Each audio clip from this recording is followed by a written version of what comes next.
Tout semble parfait. Lové dans ce confortable canapé, vous vous accordez une pause bien méritée. Quand soudain, c'est la fausse note. Quelque chose vous incommode, gâche ce doux moment. Ça pue. Elles sont là, juste sous votre nez, vous ne pouvez pas leur échapper. Ce sont les mauvaises odeurs. Mais d'où viennent-elles? Serait-ce le poisson du déjeuner qui se rappelle à vous? Le fromage resté un peu trop longtemps dans le frigo? La poubelle qui déborde? Le linge sale qui s'accumule? Elles peuvent jaillir de n'importe où. Et si le coupable était bien plus proche de vous?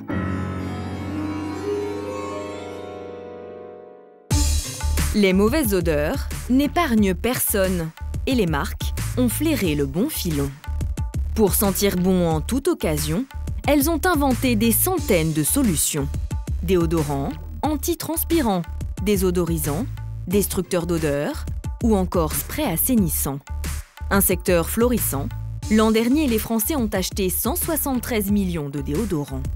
On ne peut pas imaginer aujourd'hui que des hommes et des femmes n'aient pas de produits antitranspirants.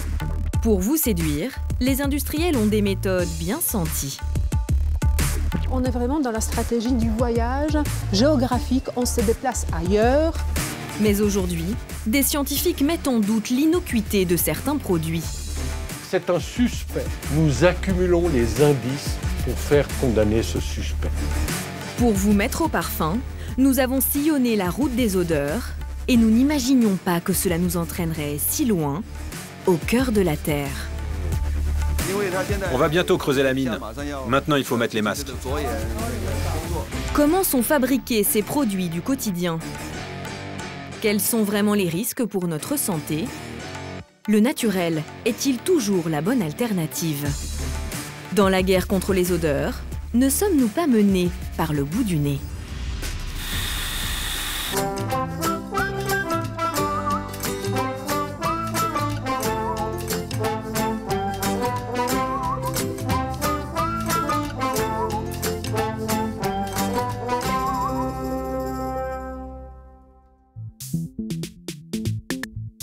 Dans les supermarchés, le rayon déodorant est à perdre la tête. Des antitranspirants, pour hommes, pour femmes, pour adolescents, à la vanille, à la guimauve, et même des modèles anti-traces. Devant toutes ces promesses et toutes ces marques, vous vous êtes peut-être déjà posé la question: qu'y a-t-il vraiment dans ces flacons?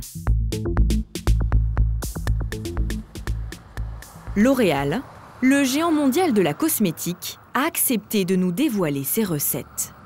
Sur ce campus en région parisienne, le groupe emploie plus de 800 personnes pour imaginer les produits phares de nos salles de bain. Didier Gagnebien est directeur international de recherche. Bonjour tout le monde. Ici, ses équipes inventent une centaine de déodorants par an.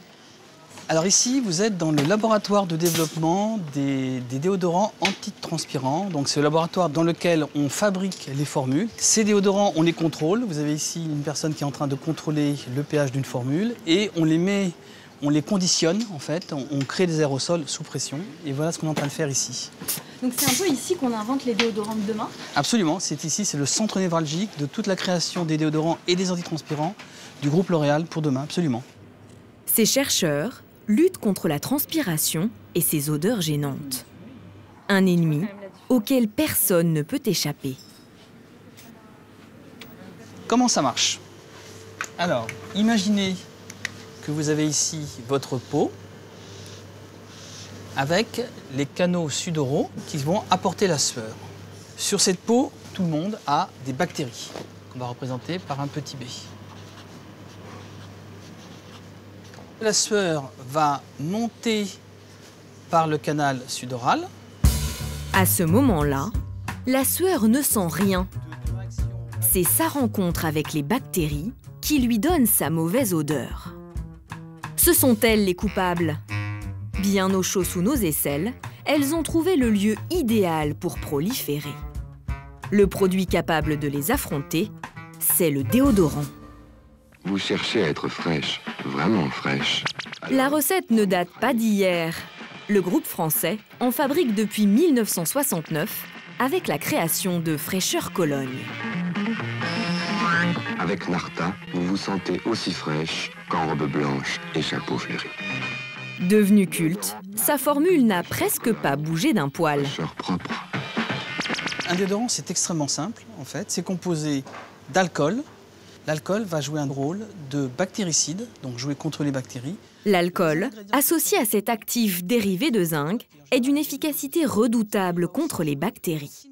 Reste à ajouter le parfum pour être frais toute la journée. La marque a eu du nez. Depuis 45 ans, ce modèle fait toujours partie des leaders du rayon. Les déodorants luttent bien contre les mauvaises odeurs, mais ils sont impuissants contre un autre ennui. Celui-ci n'est pas olfactif, il est visuel. Beaucoup d'hommes souffrent d'un petit problème. La transpiration précoce. Les fameuses auréoles, elles nous embarrassent tous. Qu'on soit Barack Obama, Sophie Marceau ou Madonna, elles nous obsèdent. Elles sont incontrôlables. Enfin presque. Dans les années 90, tout change grâce à un produit révolutionnaire, les antitranspirants. Nouveau, full contrôle. Garde le contrôle. Le secret de leur recette, c'est cette fine poudre, les sels d'aluminium. Un ingrédient de synthèse aux vertus miracles. Tout d'abord, il est antibactérien et supprime donc les mauvaises odeurs. Mais surtout, il a le pouvoir de réduire la transpiration à la source. Lorsque la sueur arrive dans le canal, en fait, ici, elle s'approche de l'ouverture. Là, je vous représente un peu une vue dessus. Le sel d'aluminium, l'actif antitranspirant, va se coller sur la paroi du canal sudoral et va ainsi diminuer le diamètre de ce canal. Ainsi, le flux de sueur qui va sortir va être moindre, sachant que le flux peut être diminué de 50%. En réduisant le diamètre des canaux d'où s'échappe la sueur, les sels d'aluminium sont de puissants antitranspirants. Grâce à eux, nos aisselles sont plus au sec et pour les industriels, cela sent bon le succès. Très vite, ils ont volé la vedette au banal déodorant. L'an dernier, cette marque phare du groupe a vendu 6 millions de déodorants contre 16 millions d'antitranspirants. Peu importe la marque et le modèle, la mention antitranspirant indique forcément la présence de sel d'aluminium. Mais depuis une quinzaine d'années, cet ingrédient aux propriétés étonnantes inquiète.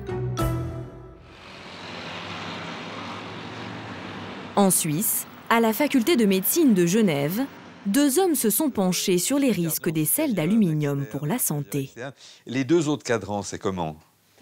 C'est aujourd'hui 20%, moins de 20%. Le professeur Belin est biologiste moléculaire et le professeur Sapineau est cancérologue. Il y a quelques années, des études troublantes les ont alertés.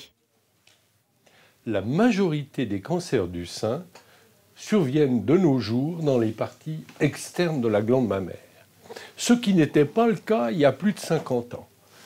À cette époque-là, la majorité des cancers mammaires étaient distribués de façon homogène dans les 4 cadrans de la glande.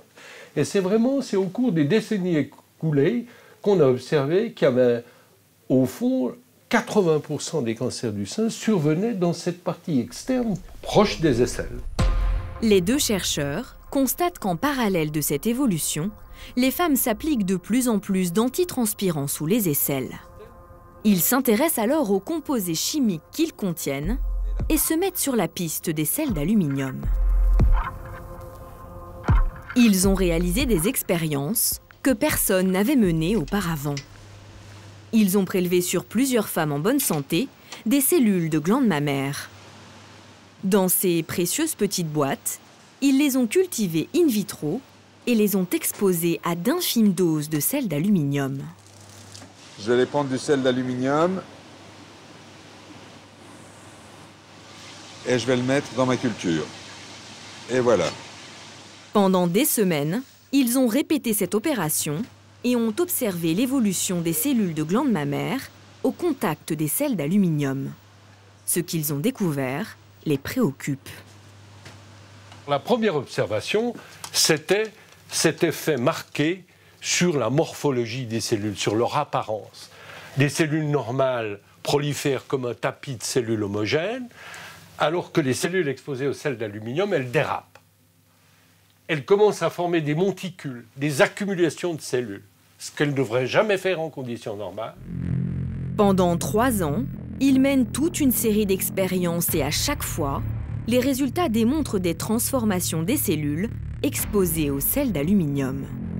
Nos travaux, en conclusion, démontrent plusieurs choses. La première chose, ils démontrent que les sels d'aluminium ne peuvent pas être considérés comme inoffensifs pour les cellules humaines, en tout cas pas pour les cellules de la glande mammaire. Et ensuite, ils induisent des altérations profondes dans le comportement de ces cellules, altérations qui sont caractéristiques des phases précoces de cellules qui sont en train de devenir cancéreuses. Cette étude, aux résultats préoccupants, a été réalisée sur des cellules in vitro, cultivées dans des boîtes plastiques. Les 2 chercheurs poursuivent donc leurs expériences sur des souris pour confirmer ou non leurs hypothèses. Il faudra encore quelques années pour établir un lien direct entre le cancer du sein et les sels d'aluminium des antitranspirants. C'est un suspect. Nous accumulons les indices pour faire condamner ce suspect. Mais nous n'avons pas encore un cahier des charges suffisamment lourd. Depuis une dizaine d'années, plusieurs études ont soulevé des questions sur le risque de toxicité des sels d'aluminium. Si bien qu'en France, l'Agence de sécurité sanitaire des produits de santé a émis un rapport en 2011. Elle recommande de ne pas utiliser les produits cosmétiques contenant de l'aluminium sur peau lésée. En clair, juste après le rasage ou l'épilation, car nos aisselles peuvent dans ce cas avoir des micro-coupures, ce qui, selon le rapport, facilite le passage de l'aluminium à travers la peau. Le rapport préconise également aux industriels de restreindre la concentration d'aluminium dans les produits antitranspirants ou déodorants à 0,6 %. Nous avons décidé de vérifier si les marques avaient suivi cette recommandation. Dans les rayons, sur les étiquettes, si la présence de l'aluminium est bien indiquée dans la liste d'ingrédients, son pourcentage, lui, ne l'est pas. Nous avons donc acheté une dizaine d'antitranspirants dans différents supermarchés et en pharmacie, pour hommes et femmes, à billes et en aérosol. Nous les avons envoyés dans un laboratoire indépendant pour les analyser.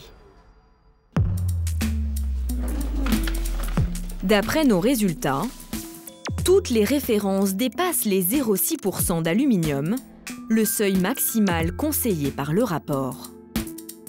2 d'entre eux en contiennent même 3,9 %, soit 6 fois plus que la dose préconisée. Pourquoi de nombreux industriels ne respectent-ils pas la recommandation de l'Agence de sécurité sanitaire des produits de santé ?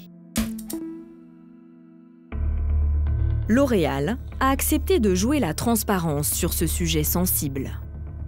Dans notre test, un de leurs produits affiche 2,3 % d'aluminium, un taux bien supérieur au pourcentage conseillé.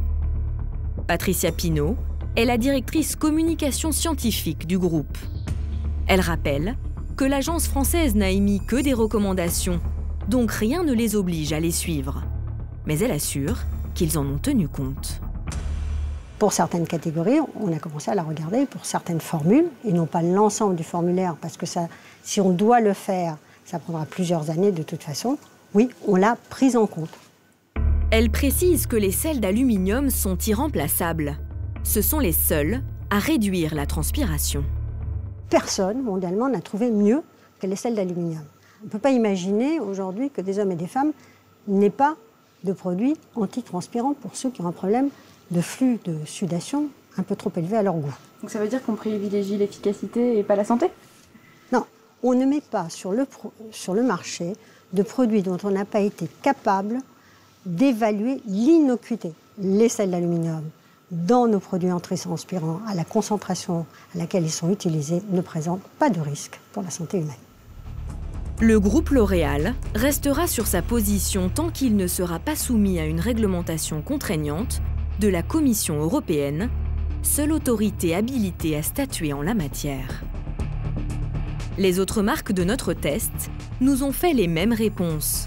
Certaines remettent aussi en question la fiabilité d'une étude sur laquelle s'est appuyée l'agence française pour émettre ses recommandations. Avec tout ça, nous sommes un peu perdus. Comment s'en sortir au quotidien? Quelle est la solution pour sentir bon, éviter les auréoles, tout en préservant sa santé?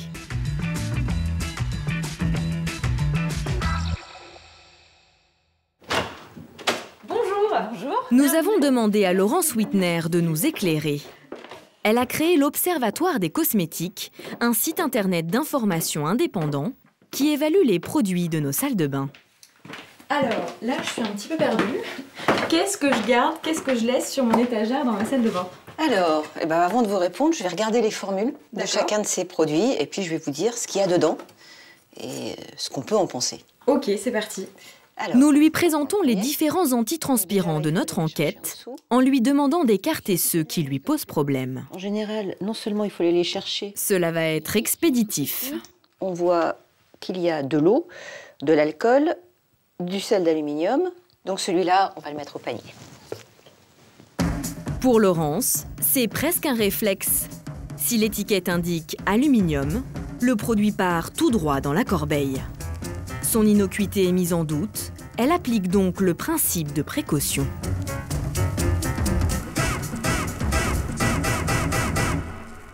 Que ce soit vendu en pharmacie, que ce soit vendu en grande surface ou n'importe où ailleurs, dès qu'il y a un sel d'aluminium, c'est la même molécule. Donc pour nous, c'est le même effet. Vous appliquez le principe de précaution maximum. Il n'y a rien qui est trouvé grâce à vos yeux, j'ai plus rien sur mon étagère. Alors, j'applique le principe de précaution maximum parce qu'à l'Observatoire des cosmétiques, on prend l'engagement de recommander à tout le monde des produits qui sont sains, sûrs et efficaces. Dès qu'il y a un doute sur la santé, ou dès qu'il y a un doute pour l'environnement, ou dès qu'il y a un doute pour une éventuelle allergie, on ne peut pas le recommander. Mais sans les antitranspirants, nous imaginons soudain les conséquences sur notre vie sociale. Et nous pourrions bien nous sentir un peu seuls. Pour conserver nos amis et notre santé, Laurence Wittner conseille d'utiliser un simple déodorant, souvent reconnaissable à la mention sans sel d'aluminium. L'allié idéal contre les odeurs de transpiration, mais contre les auréoles, il reste inefficace. La solution serait alors dans le compromis. Il y a un conseil qu'on peut donner quand on veut ménager, on va dire, la chèvre et le chou. C'est qu'on peut utiliser un antitranspirant, mais pas tous les jours. Le conseil, c'est de l'utiliser tous les 2 ou 3 jours. Alors évidemment, le deuxième jour, l'efficacité sera un peu moindre, mais elle sera quand même là. Donc vous pouvez utiliser un antitranspirant tous les 2 ou 3 jours, en alternance avec un vrai déodorant. À ce moment-là, choisissez-le le plus respectueux possible de la peau. Et en revanche, jamais d'antitranspirant juste après une épilation ou quand vous avez un petit défaut comme un eczéma, une petite irritation, des petits boutons sur la peau, jamais d'antitranspirant parce que là, le passage transcutané de l'aluminium est facilité et que le risque est vraiment plus fort. Pour éviter les ingrédients chimiques, certains consommateurs ont fait le choix du naturel, avec un produit déjà utilisé en Égypte du temps des pharaons. Cette tendance, c'est la pierre d'Alain, un minéral transparent qui agit comme un déodorant. Il suffit de le mouiller, puis de l'appliquer sur les aisselles. Une faible quantité d'Alain se dépose sur la peau et régule la transpiration tout en éliminant les mauvaises odeurs. Un produit étonnant. Mais comment est-elle fabriquée? D'où vient-elle? Et comment agit-elle? Dans la banlieue lyonnaise, se trouve le dernier façonnier français de pierre d'Alain, les laboratoires Osma. Ici pourtant, pas de blouse blanche, mais des gros bras. On se croirait presque dans une marbrerie. Cette société existe depuis les années 50. Elle a été reprise il y a 8 ans par Romain Biolay. Pour le jeune patron, les affaires tournent bien. Oui, on sent depuis plus d'une dizaine d'années une augmentation de la demande qui se ressent dans le chiffre de la société, bien évidemment. Nous, depuis la reprise de la société, c'est-à-dire de 8 ans, on a un chiffre d'affaires qui a doublé. Le boom du naturel lui a permis de passer de 2 à 5 salariés à temps complet. Du personnel indispensable, car ici, chaque stick est fabriqué à la main. Tout commence avec ces sacs. Ils contiennent leur unique matière première et elle vient du bout du monde. Et donc là, aujourd'hui, on a différentes sources d'approvisionnement, donc principalement du sud-est asiatique pour celle-ci. Donc voilà, vous allez avoir des cristaux qui sont 100% naturels, de différentes tailles. Ces cristaux sont de la pierre d'Alain. Mais sous cette forme, ce n'est pas vraiment agréable à utiliser. C'est une matière première qui est relativement peu coûteuse par rapport aux matières premières cosmétiques traditionnelles, mais par contre, c'est une matière qui nécessite forcément un travail. L'Alain est une pierre surprenante. Plongée dans l'eau très chaude, au bout de quelques heures, elle fond. Ce liquide est filtré et versé dans ces bacs. À partir de là, il suffit de laisser le temps faire son œuvre. Au fil des jours, l'Alain recristallise comme par magie et devient solide.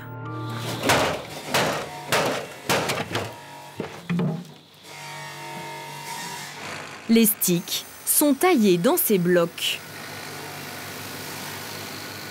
La partie qui n'est pas utilisée n'est pas perdue. L'Alain peut être refondu à l'infini. Une dernière machine arrondit le sommet de la pierre pour un confort d'utilisation sous les aisselles.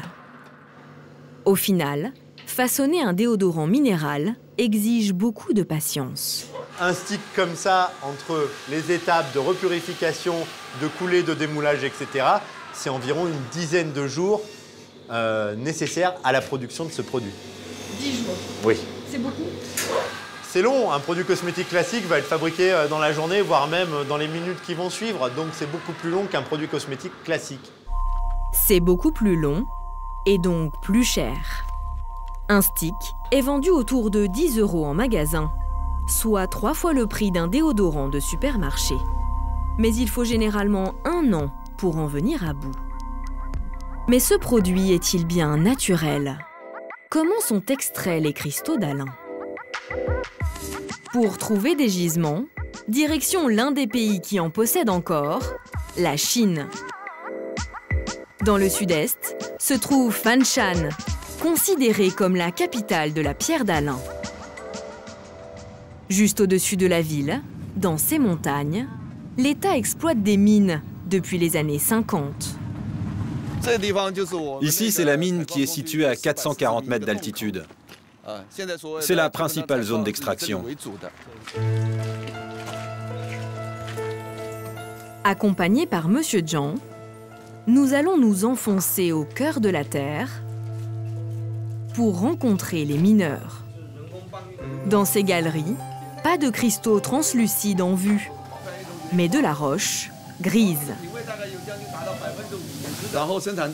Ce qu'on cherche ici, ce sont des rochers qui contiennent de l'Alain, comme celui-ci. On extrait l'Alain à partir de ces minerais. Cette pierre s'appelle l'alunite. La méthode d'extraction est plutôt simple. Creuser un trou et y glisser des explosifs. Une fois l'opération terminée, il suffit de récupérer les pierres.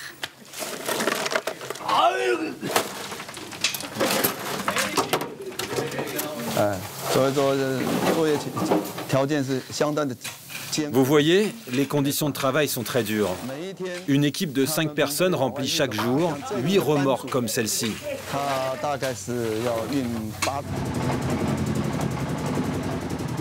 Par jour, les 70 mineurs extraient 400 tonnes d'alunite de ces montagnes.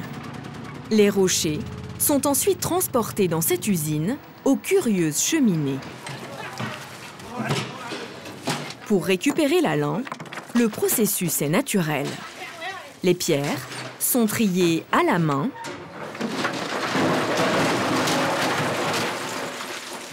et hissées jusqu'à de grands fours.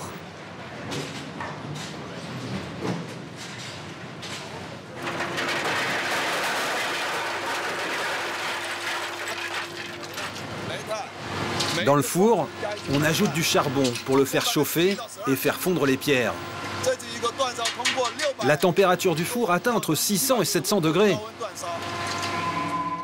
Les alunites sont cuites pendant 3 jours avant d'être récupérées incandescentes. Elles sont mélangées à de l'eau, puis resteront dans ce hangar pour se désagréger pendant 2 mois et se transformer en boue. Cette boue est réchauffée et filtrée pour retirer toutes les impuretés. En passant entre différents tamis, peu à peu, elle devient claire comme de l'eau. Et comme chez le façonnier français, la lin liquide deviendra cristaux. Le liquide a besoin d'une quinzaine de jours pour cristalliser naturellement. C'est la dernière étape. Dans chaque bassin se forment près de 4 tonnes de précieux cristaux, récoltés à la main. Au final, il aura fallu près de 120 jours pour arriver à ce résultat. Mais de quoi est vraiment composé ce minéral? Cet alun naturel est composé de sulfate de potassium et d'aluminium. Il y a de l'aluminium dedans? Oui, c'est ce qui compose cet alun, du sulfate de potassium et une sorte d'aluminium. Comme dans les antitranspirants chimiques, l'efficacité de la pierre d'Alun est aussi assurée par l'aluminium, présent cette fois sous sa forme naturelle. Cet aluminium est loin d'effrayer M. Zhang, convaincu de l'innocuité de ces cristaux. Ça, c'est sans couleur, semi-transparent. Le goût est un peu sucré, un peu amer. Quand on a la diarrhée, on peut prendre ça, le tremper dans l'eau et lécher directement, ça aide. Il y a un petit goût quand même. Jusqu'à maintenant, il n'y a pas eu d'évaluation de la sécurité de l'aluminium contenu dans la pierre d'Alun par une autorité sanitaire. En France, nous retrouvons Laurence Wittner, l'experte en cosmétique, pour lui demander son avis sur la fameuse pierre d'Alun. Le problème de la pierre d'Alun, c'est qu'il y a débat autour de son innocuité. C'est-à-dire que certes, elle est naturelle, elle existe à l'état naturel dans la nature, mais elle contient aussi de l'aluminium qui, au contact de la transpiration, peut se décomposer un peu et libérer des sels d'aluminium, exactement comme les sels d'aluminium synthétiques qu'on trouve dans les antitranspirants. Certains disent que les molécules sont plus grosses, qu'elles pénètrent moins facilement, mais c'est toujours le même problème sur une peau un peu lésée, sur une peau qui vient d'être épilée. Le passage transcutané est beaucoup plus facile, et donc que ce soit des sels d'aluminium synthétiques ou de la pierre d'Alun, pour nous c'est le même problème. Même si elle est naturelle, la pierre d'Alun serait elle aussi à utiliser avec modération. Jamais sur peau lésée, et en alternance avec un déodorant classique. Mais à quoi bon avoir la solution pour se sentir frais si autour de vous tout sent mauvais? Pour nos intérieurs et leurs gênantes odeurs, les industriels ont développé toute une panoplie pour nous aider à mener la bataille.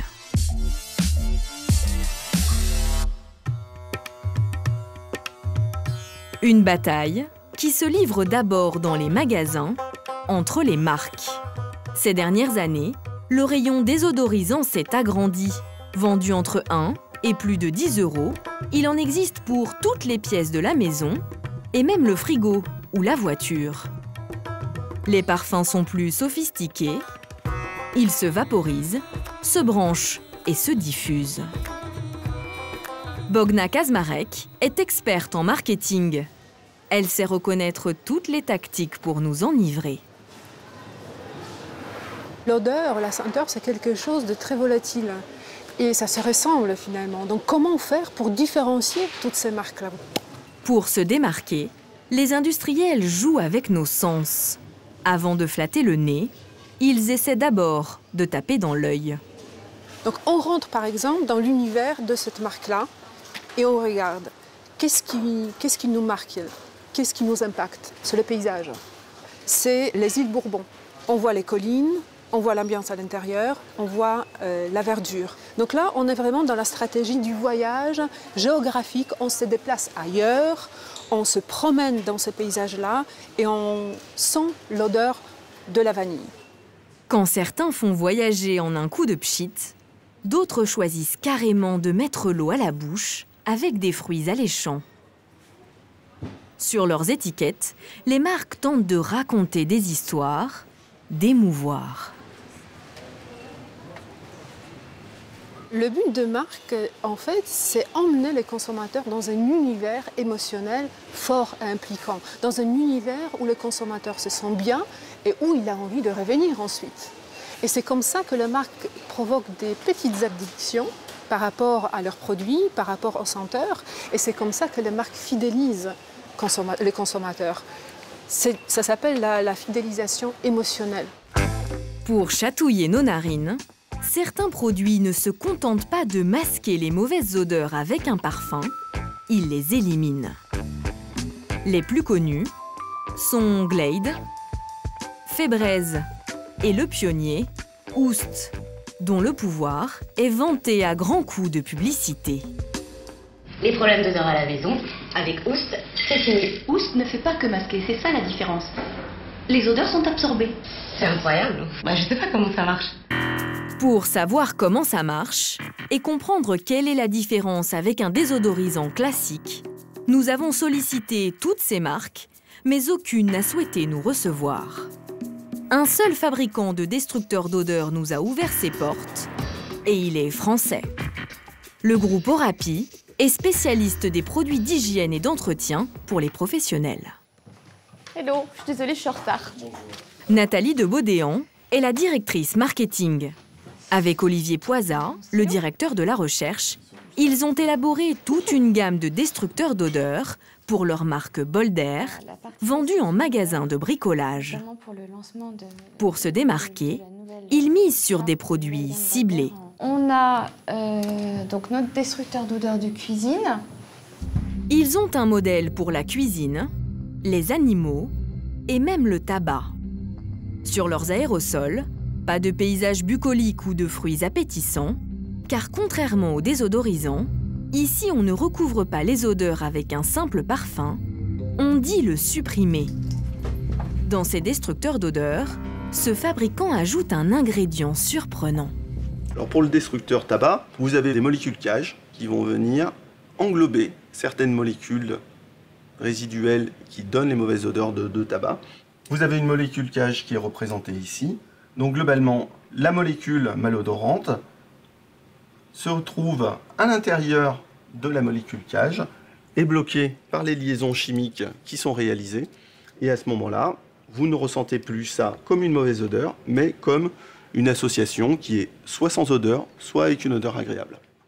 Ces molécules de synthèse s'appellent les cyclodextrines. Présentes dans tous ces modèles, elles sont neutres pour la santé. Mais toutes les odeurs ne sont pas capturées. Il reste encore des particules malodorantes et pour les éliminer, il est indispensable d'ajouter du parfum. L'ajout d'un parfum permet d'améliorer le confort d'utilisation et la perception finale qu'on va avoir du produit. Après, l'objectif ne va pas forcément être de parfumer, mais tout simplement, dans le langage courant, lorsqu'on rentre dans une pièce, il nous arrive tous de dire « Ah, ça sent le propre ». Voilà. L'objectif, c'est via le parfum, de permettre d'avoir une perception positive de l'odeur qu'il y a dans la pièce. Là encore, le choix du parfum est ciblé. C'est parti. À chaque mauvaise odeur, sa fragrance adaptée. Près de Marseille, le petit village d'Allot, Fleurbon-la-Provence. La société Technicoflore y crée des parfums depuis 30 ans. C'est notamment à eux que Nathalie et Olivier font appel pour leur gamme. Ils sont accueillis par Olivier Auger, le directeur commercial. Ah, ici, ça sent toutes les molécules odorantes, hein. C'est un mélange. Donc ici, on réalise tous les échantillons pour les parfumeurs. Dans ces petites fioles, 1000 odeurs sont emprisonnées. Certaines sont naturelles, mais la majorité sont synthétiques, recréées de toutes pièces. Au dixième de gramme près, elles sont combinées pour trouver la bonne note pour différentes marques d'eau de toilette, de gel douche ou de désodorisant. Christine Lucas est l'un des parfumeurs et travaille notamment pour Bolder. La difficulté pour leurs produits, trouver la fragrance qui, mélangée à la mauvaise odeur, donnera une senteur agréable. Lorsqu'on développe un nouveau produit, en l'occurrence un destructeur d'odeur, notre objectif est à la fois de détruire la mauvaise odeur, de la neutraliser, et de créer une ambiance particulière pour notre client, pour notre consommateur. Et là, en l'occurrence, on est dans un environnement de fumeurs. Et lorsqu'on est dans une pièce qui vient d'être enfumée, on a envie de nature et de grand air. Et l'objectif, c'était de recréer cette ambiance avec ce destructeur d'odeur de tabac. Pour ce destructeur d'odeur de tabac, qu'est-ce qu'on trouve comme parfum? Alors, c'est un parfum végétal qui sent la forêt, qui est constitué essentiellement de cette matière première, qui est l'acétate d'isobornyle, qui est un des constituants de l'essence de pin, et également d'une composition aiguille de pin, ce qui rend ce parfum assez frais et naturel. Ce sont une molécule synthétique et une molécule plus naturelle, mais il existe dans le parfum d'autres constituants aussi, mais c'est en majorité ces deux matières premières. Pour tester leur cocktail anti-tabac, ils ne vont pas mégoter sur les moyens. Bonjour Marie. Bonjour. Donc là, vous nous avez préparé deux cabines. Alors j'ai préparé deux cabines. Une première cabine où j'ai pu mettre des mégots de cigarettes qui sont là depuis quelques heures. Et une deuxième cabine où nous avons également les mégots de cigarettes à l'intérieur duquel je vais vaporiser le destructeur d'odeur. Voilà. Et on referme immédiatement pour pouvoir emprisonner l'odeur. Pour évaluer l'efficacité du produit, ils font appel au flair redoutable de Christine. À toi de sentir et de me dire ce que tu en penses. Elle hume successivement les deux cabines pour les comparer. Évidemment, juste après la pulvérisation, l'odeur de forêt domine. Mais pour combien de temps? Nous allons la suivre dans le temps pour voir si l'odeur décline ou si elle reste aussi performante. Puisque formuler le parfum efficacement, c'est aussi le suivre dans le temps. Une fois le parfum validé, pour assurer sa performance, il faut mettre la dose. Dans cette grande machine est assemblé le cœur de leur formule. Ce jus est l'élément le plus cher. Il représente 80% du coût des ingrédients. La quantité de parfum est importante. Elle est essentielle parce que c'est elle qui va permettre, c'est elle qui va donner la puissance du parfum et sa capacité à rester dans le temps. C'est ce qu'on appelle, nous, la rémanence. Mais on considère en moyenne que la quantité de parfum qui est utilisée dans nos formulations rentre entre 8 et 10% de la composition du produit, quand un produit basique, notamment en grande surface alimentaire, ne va contenir qu'en moyenne 1 à 1,5% de parfum. En ajoutant plus de parfum que leurs concurrents, la marque vend en moyenne 3 fois plus cher ses produits en magasin.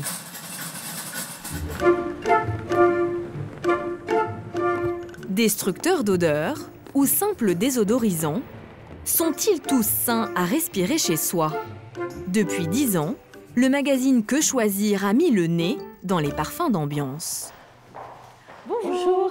Bonjour. La journaliste Elisabeth Chenet a fait analyser en laboratoire des dizaines de désodorisants.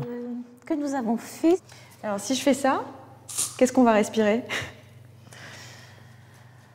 Des substances chimiques qui n'ont rien à faire dans l'air que vous respirez chez vous, voilà. Ces tests ont révélé qu'une fois diffusés dans l'air, ces produits libèrent ce qu'on appelle les composés organiques volatiles.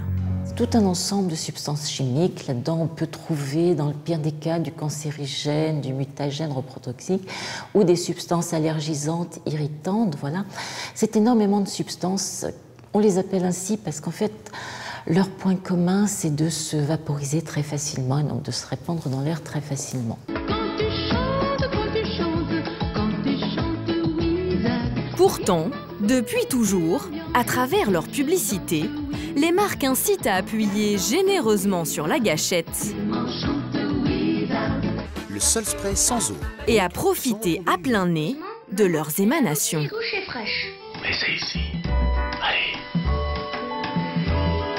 Ce qui nous intéresse, nous, ce n'est pas ce qui fait qu'on achète ou pas un produit, c'est ce qu'on trouve en petits caractères au dos des emballages. Et là, j'ai pris celui-là au hasard, mais c'est pareil sur tous.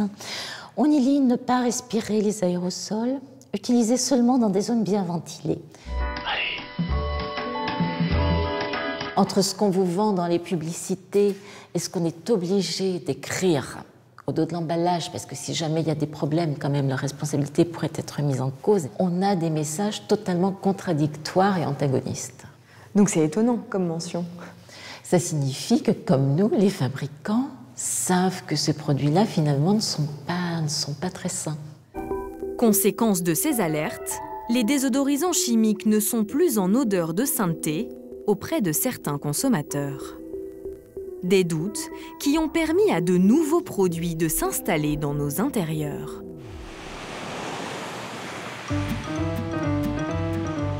À Nice, une jeune maman pense avoir trouvé une alternative aux parfums de synthèse. Tu te caches? Tous les matins, quand Laetitia fait son ménage, elle a ses petits rituels. Je mets 2 petites gouttes d'huile essentielle, hop, de citron, sur mon chiffon pour faire la poussière. Pourquoi? Parce que d'abord ça parfume, je trouve ça plus agréable. Ça me permet de nettoyer sans utiliser de produits chimiques. Elle est adepte des produits naturels et surtout des huiles essentielles, un liquide extrait des plantes aromatiques. Chez Laetitia, aucun aérosol chimique, elle ne supporte pas leur parfum synthétique. Je n'utilise pas de désodorisant classique parce que leur odeur me dérange. Certains produits chimiques, leur odeur en tout cas m'indispose. Ça peut aller jusqu'à la nausée, ça peut aller jusqu'à oui, voilà, des maux de tête ou des nausées. Pour parfumer sa maison, depuis 1 an, elle a trouvé une autre solution. Elle utilise ses sprays.